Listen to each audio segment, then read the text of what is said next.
Нестихващите граждански протести накараха шефа на парламента Михаил Миков да направи безпрецедентно изявление към нацията. Уважаеми съграждани, днешният ден показа, че обстановката в София ескалира, а оттам се създава тревожност в цялата страна. Към Народното събрание бе проявена агресивност, невиждана от години. Невиждана от години ли? Майче другаря Миков живее в друга реалност, където времето тече по различен начин. Иначе как да си обясним, че от месец февруари до сега според Миков са минали години? Някои от останалите продължиха по централните софийски улици, оставайки след себе си обърнати кофи за боклук, счупени витрини и блокирано движение.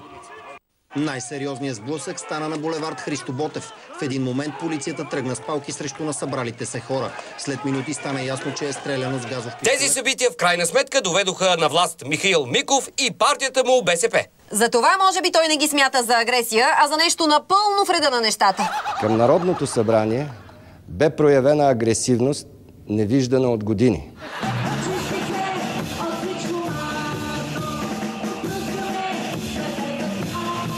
Очевидно парламентарният шеф вижда агресия само в събитията, които са сваляли или ще свалят от власт неговата партия. Като например гражданския бунт от януари 1997 година. Тогава народният гняв принуди БСП да сдаде властта, но колелото на историята се завъртя и като че ли събитията са на път да се повторят.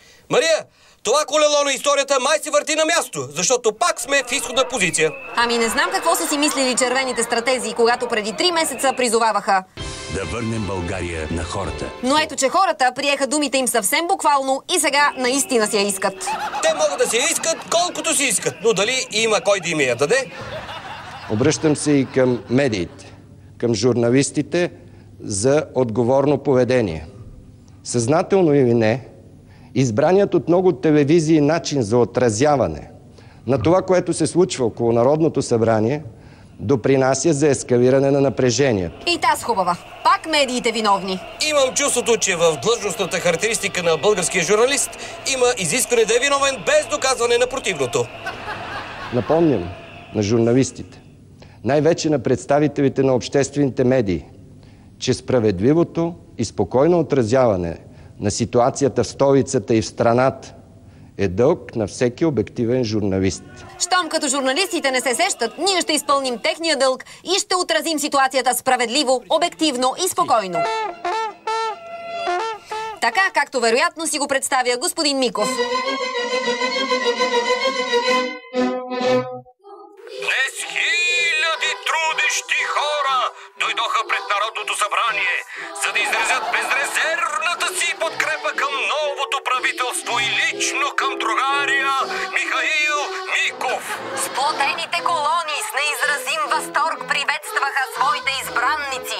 Гражданите от сърце благодариха на партията за бащинските грижи, които тя денонощно полага за народа. Слава! Слава! Слава!